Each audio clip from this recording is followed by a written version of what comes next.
You got one right here.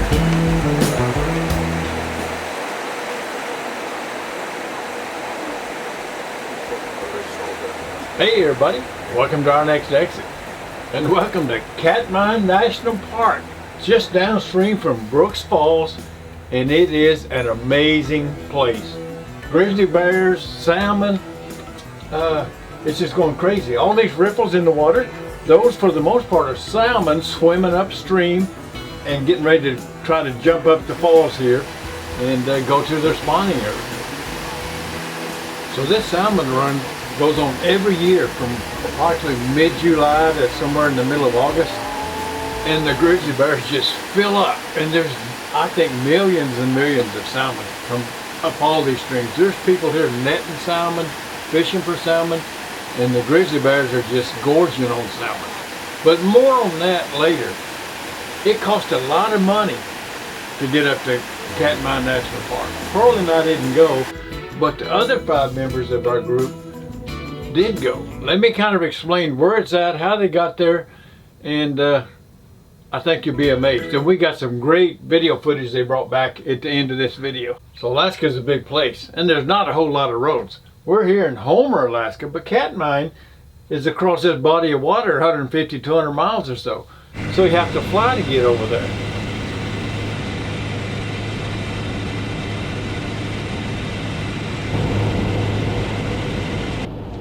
Okay, we made it. What'd y'all think of the flight? I thought it was great. But anyway, I'm getting ahead of A myself. little cloudy. Last video, we were up at that car launch for the 4th of July at Glacier View. And from there, we headed on over to Anchorage, where we got prescriptions. We stocked up our groceries. We got, one of the guys had to get some blood work done. Just all kind of stuff to get ready for the trip down to Seward and over to Homer. After we left Anchorage, we stayed at Eagle River Campground, and from there we headed down to Seward towards Beluga Point. But Beluga Point was full. We couldn't find a spot there, so we went another 20 miles or so and found this really neat little place. And it was right beside, we're 20 miles or so from a little town called Whittier, where the whole town lives in this one big dormitory, or not really a dormitory, but a military base that closed down, and the railroad owns all the other land, so everybody lives in that old barracks, and pretty unique situation. Either way, it's This is out of Whittier, Alaska. This is before you go through the tunnel to get to town. Look at this.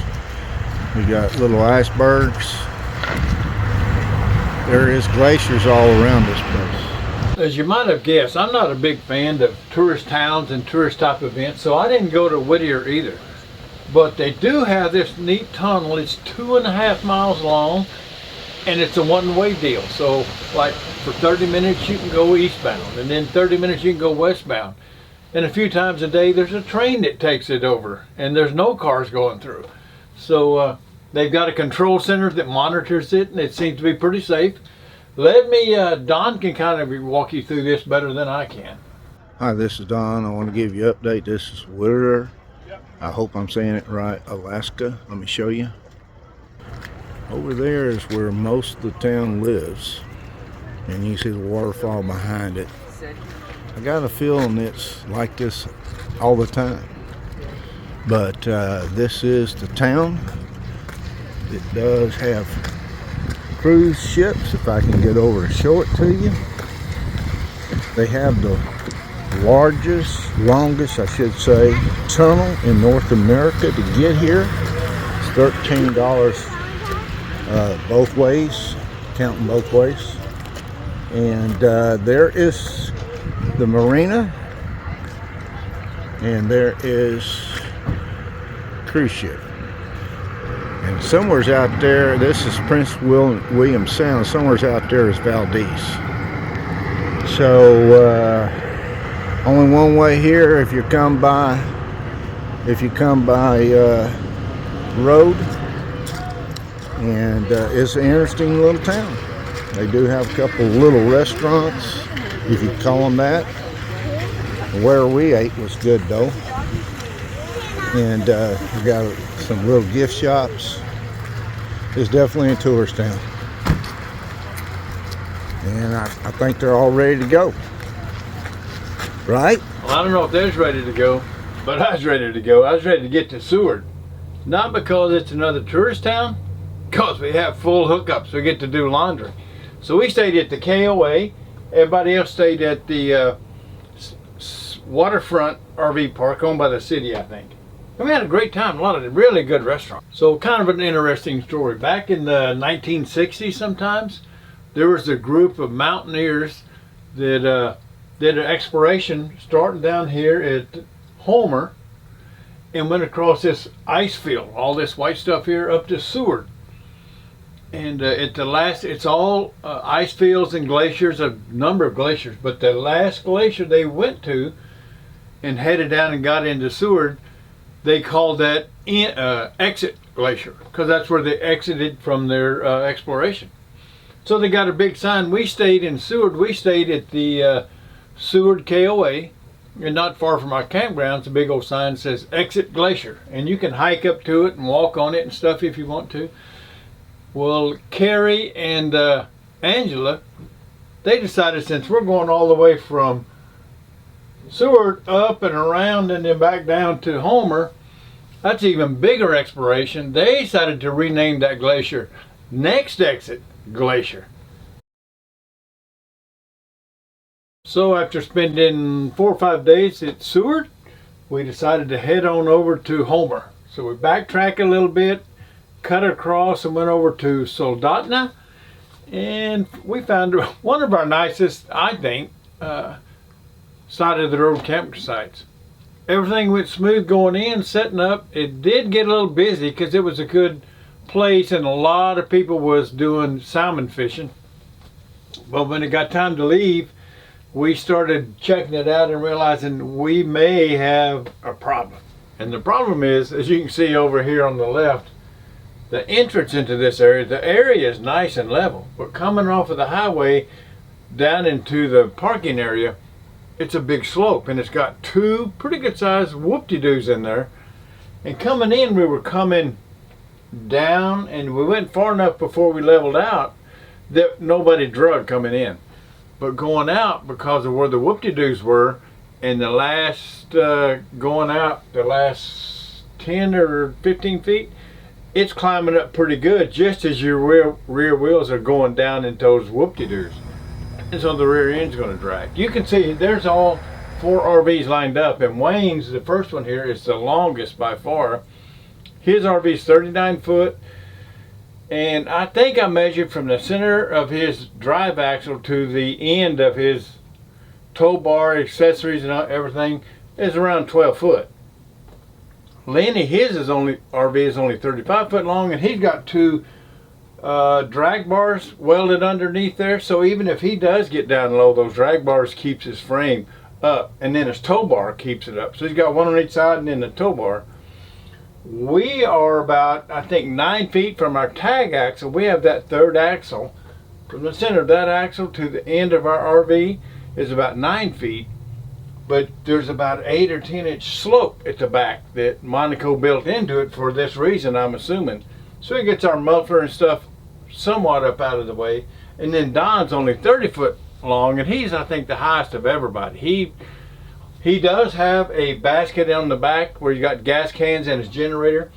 He did drag that basket, he said. I'd already pulled out, so I didn't see it. So he dragged. Wayne had some problems. I made it. I had like an inch on the front and an inch on the back. If we had not, Wayne went out and did moved some dirt and filled in those holes early in the morning before we left. I thought it was a waste of time, but thank goodness he did, because we would have drug. And Wayne, when he was going out, he got right up to drag, and he stopped, and we checked. We put some, they're like 2-inch pads that he puts his jacks down on. Put a couple of those for him to drive up on, and that lifted him up enough. Everybody got out with no damage. But had it not been for Wayne and his forethought, we could have had a problem.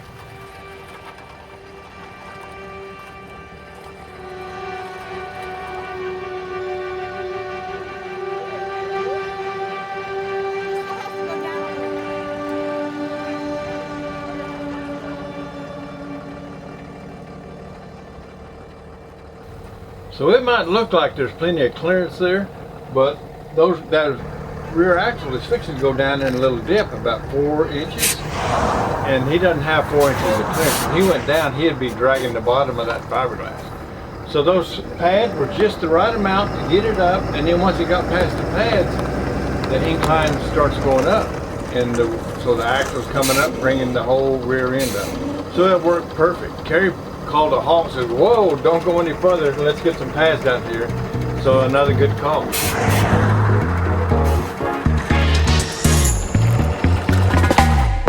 Yeah, buddy, that worked out pretty darn good. We got out of that predicament. We got, I think it's about 75 miles down to Homer. We drove on down to Homer, and we're out on the Homer Spit. That's about I think it's 4 miles long and 1,500 foot wide strip of land, and we're on the very tip. Kind of a funny story.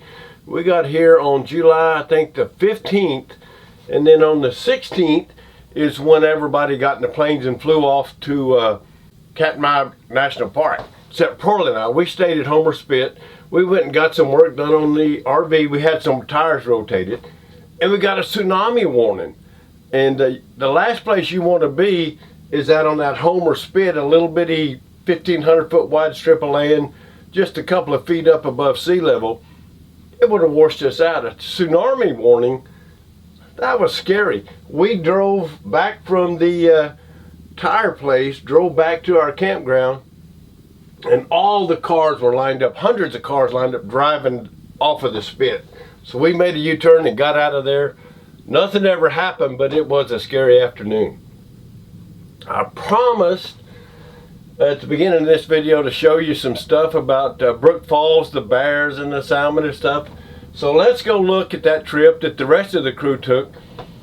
It cost $2,500 a couple, about $1,200 something a person.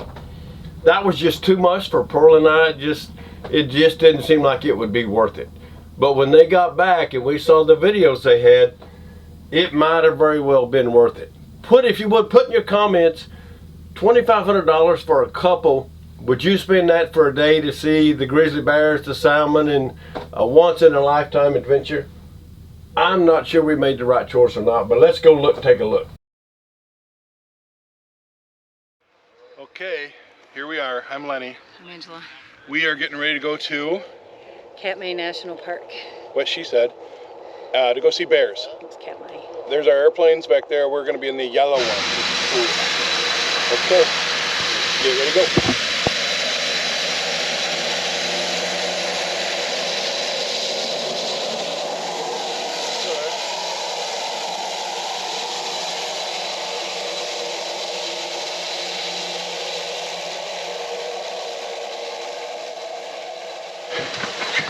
Okay, here we are on our airplane.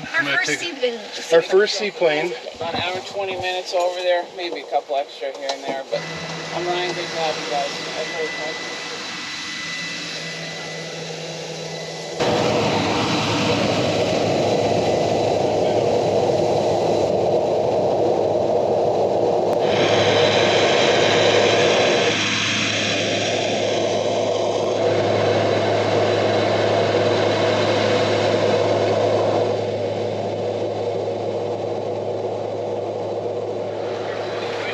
Good job, good job.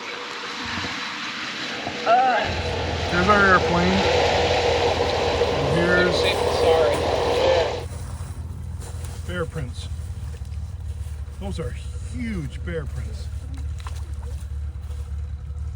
We're a long ways from the lodge. We're at the visitor center, you know.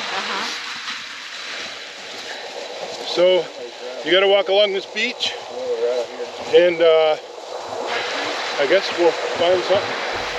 So apparently, from what they tell me, you get out of the plane, you walk a short distance, and the rangers have a little schoolroom set up, and they give you a 15-minute training session on how to not get eaten by the bears. The last time somebody got eaten by one of the grizzly bears was like 30 or 40 years ago, and it was that person's fault. They didn't follow the rules. And then you're set free to go and explore. What could go wrong? Yeah. All right, we've been walking Somebody for left the door open. maybe 3/4 of a mile, but I know that this is the right trail over here because there's a sign right there. It says, oh, bear on the path. Bear on the path.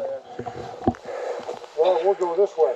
Let's go this way. I'm gonna wait for Carrie so she doesn't get eaten yet. No, she's okay. Do I keep going, or do I Look try at to that eat bear. those people?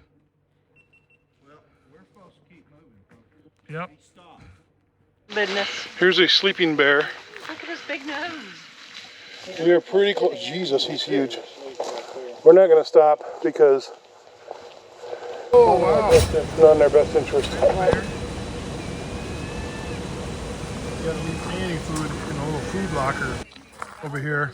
And if you're gonna eat any food other than a hardened facility, you eat it right here, behind the electric fence, so that the bear doesn't get you. All right, we were just sitting at our table inside here, and all of a sudden, a bear ran right down this path, turned this way, and went over here, and started running down that path. And then we saw a human running after it, yelling, "Bear on the path, bear on the path." And it started chasing after the bear. We have never ever seen a human chase a grizzly bear. The grizzly bear was looking back and like, "Come on, lady, let's walking down this path." This is where the other bear was running down the path, getting chased by a human, a park ranger. And then you got this guy just sitting here on the beach, getting a tan. There are bears all over the place around here. Hey, oh, don't leave me alone. Did you hear me say there's bears everywhere? Oh, there's a couple of them. Oh, 3 of them? Two already, well, one already went past. These are the last two.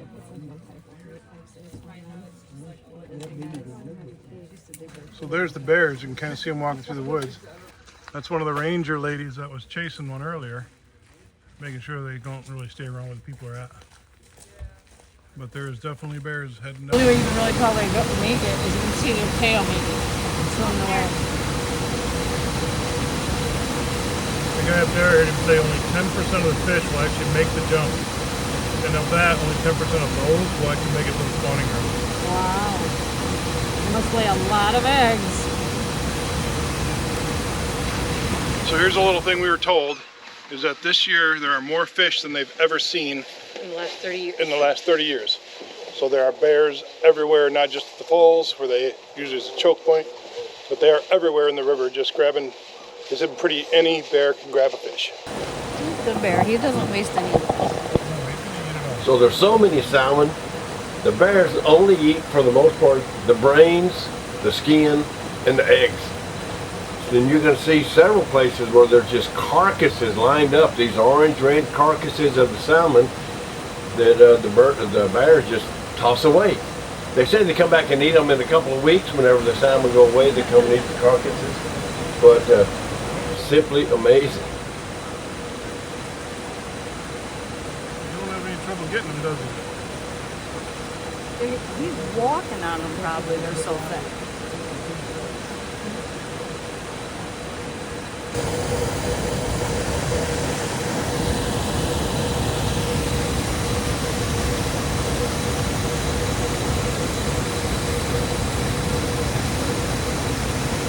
There's a salmon coming down now.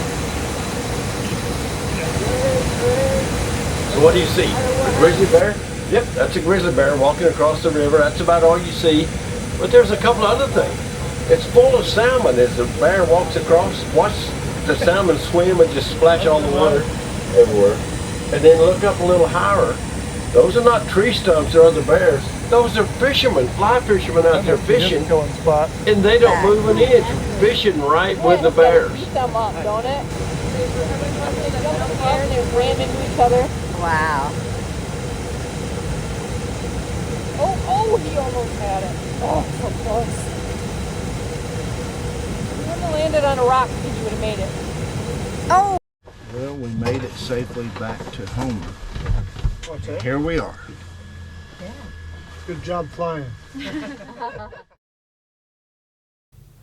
So what do you think? Is that a $2,500 day? I don't know. It sure would have been a lot of fun. I would have loved to have flown on those de Havilland otters. That would have been a great flight. But $2,500 is just a little bit out of our price range for a one-day experience. I think we would pass. All 5 of the people that went said they loved it. They wouldn't do it again, but they're certainly glad they went and did it and enjoyed the experience. And they got exactly what they were hoping for. So let us know what you think. That pretty much covers it. It's been a while since we put out a video. We've just been busy, but we got a couple of exciting ones coming up. We're going to be traveling the next week, so we may not get one next weekend, but we'll get one in the next 7 to 10 days. We'll put our next one out. And I think that pretty well covers it. So till we see you guys again next time, keep the wheels rolling, stay safe. We'll see you at the next exit, folks. Bye-bye.